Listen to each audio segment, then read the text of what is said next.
Hi friends, hey, welcome back here. Today we're in my shop again. Last time we were here, I helped you guys build a real simple pistol or rifle rest out of woods, kind of scrap wood project. Seemed to strike a chord. A lot of people wrote me back saying, hey, you know, this is a great idea. I just made one this weekend. Surprisingly though, I had a lot of people ask me, where do you get shooting bags from?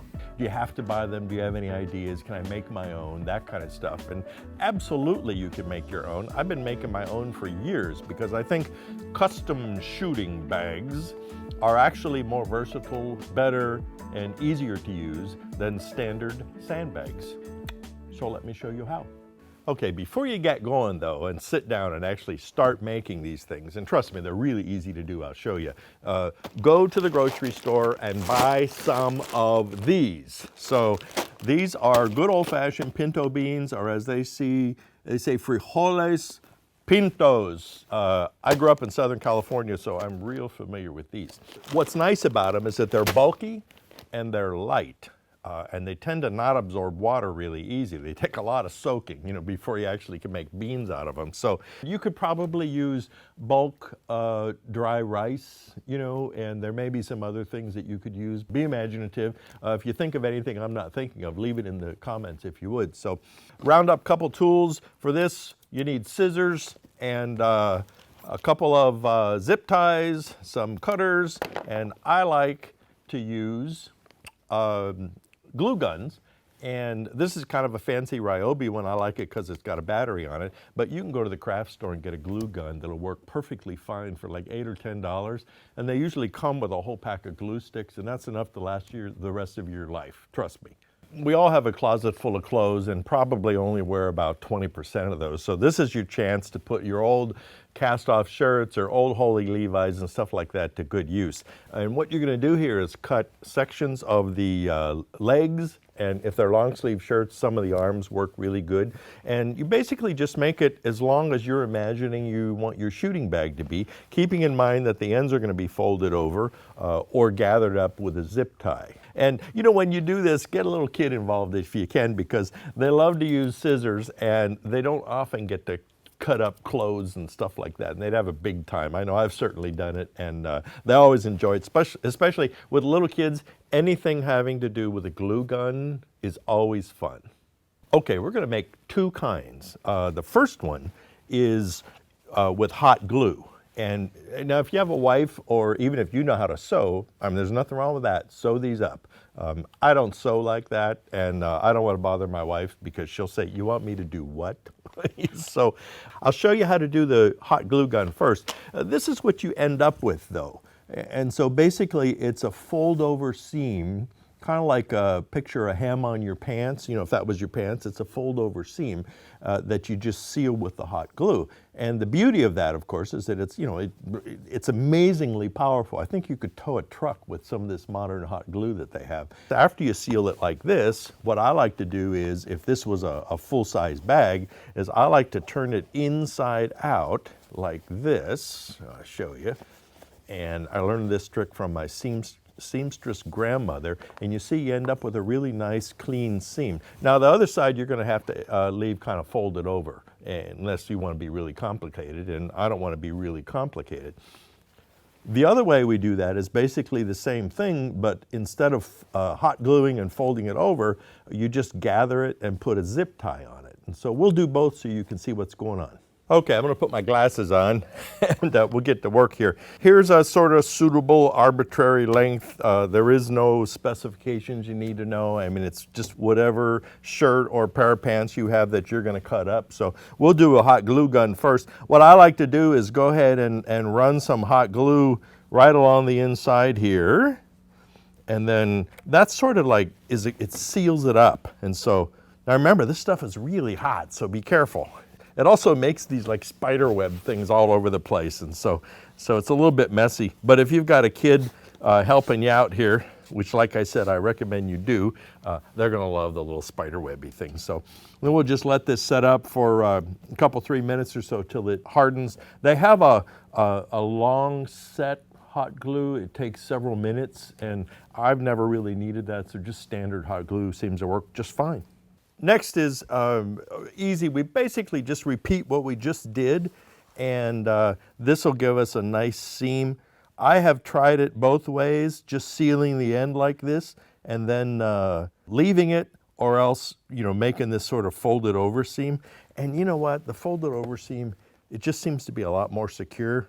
So you just fold it over like this, and it'll kind of adhere. So I've got this piece of steel that I use to pound on sometimes, and that makes a really good weight to keep that while it sets up. While I have you too, remember I talked to you about how you can turn it inside out so you end up with a nice seam. Well, you can technically do that on both ends, and I know there's a way that you like almost seal the other end and then you work it back through and stuff, so maybe somebody out there who's a seamstress could post how to do that exactly. But I found with this heavier material, it's really hard to fight to get that, and it's like, these are shooting bags. It's not, you know, high fashion. So I decided officially not to worry about it. Okay, well that's set up. And it's another nice thing about doing it this way is that there's kind of really no waiting. I mean, it's just a minute or two when the glue sets up. So all right, I poured some of the pinto beans into a plastic tub just because I had it laying there. And always remember that, you know, less is kind of more. I mean, that's only about halfway full, give or take a little bit. And the reason for that is that if you make them to where they're like firm, well, then you can't really nestle the muzzle in, or you can't rest your hands on them very comfortably. It's just like it's too hard of a sandbag. So I like to say, like I said, about half full, but you judge it on however you want it to be. Some you might want to fill up more so they're firm, and some you would fill up less so they're not so tight. All right, so just get yourself situated here and get things roughly lined up. And since they are just shooting bags and they probably have a half-life of about a year or so, like I said, don't get too concerned about everything lining up perfectly and all that kind of stuff. Glue the inside. Oops! Oh, it's hot! Ta-da! Yeah, it really is hot though, but be careful, you know. I should do a disclaimer, danger, you can poke your eye out and burn your finger, you know, or we'll probably get sued or something. All right, so let's let that set up for a couple of minutes and I'll peel this damn stuff off my fingers. Okay, a couple of minutes have passed, and through the miracle of modern day video, we're already there. This particular thing is kind of at an angle, so what I'm gonna do just for aesthetics, which is a big word for me to use, is I'm going to fold the ends in and then fold this over like that and glue it up. So hot glue gun comes out, one fold over, one fold over. Let's do that. Yeah, you know, and the longer you leave these things on, it seems like the hotter this glue gets. We're almost there, and you'll have a shooting bag. Now, if we hadn't done all this talking and all this nonsense, this would have taken probably about 3 minutes or so. All right, I'm gonna put this piece of metal on there and we'll let that cool down for a second and we'll come back and test it.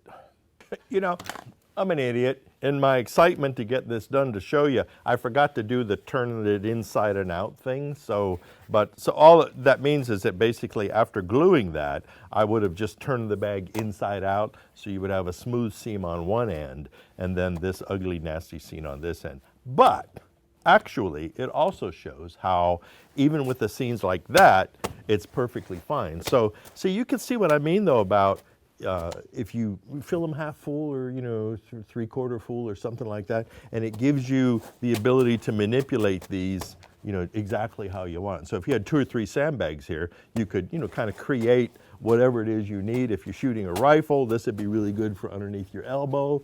Anyway, you can see that there's just all kinds of variables.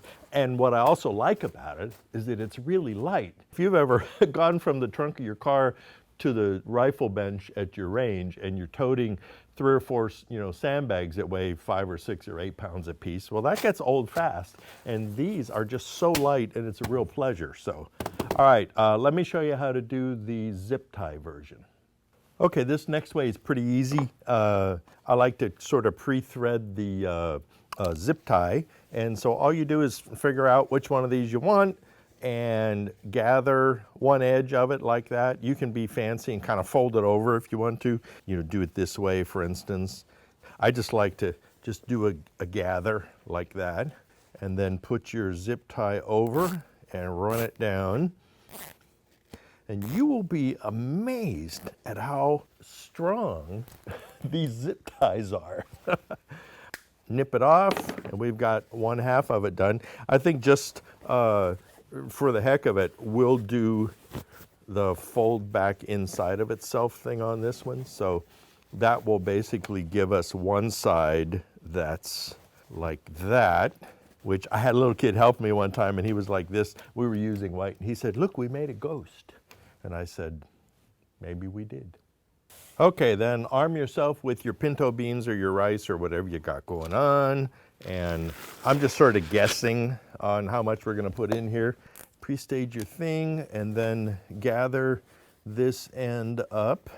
Make sure you get all of the edges up because otherwise you'll have a hole there, and then rather than being smug and happy that you did a project, you're gonna be sad because when you go to use it, the beans will jump out. And there we go. Clip. Okay. Shooting bag. Ta-da!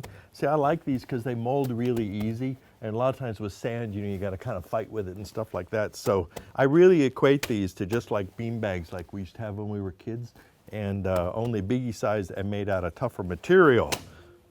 Let's wrap this up. Okay, hey, well, Amelie's been helping me here in the shop today. So this is Amelie the Wonder Dog. She and her sister Scout mosey through the videos every once in a while. So, all right, Amelie, thank you.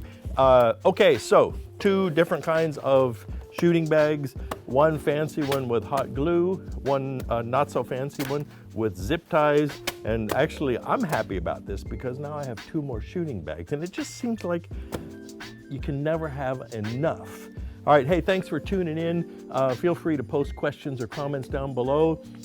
Click and subscribe to us if you like it, and we'll do some more of these shop videos. If there's anything you'd like to see specifically, like, hey, Roy, would you make me a target stand or something like that?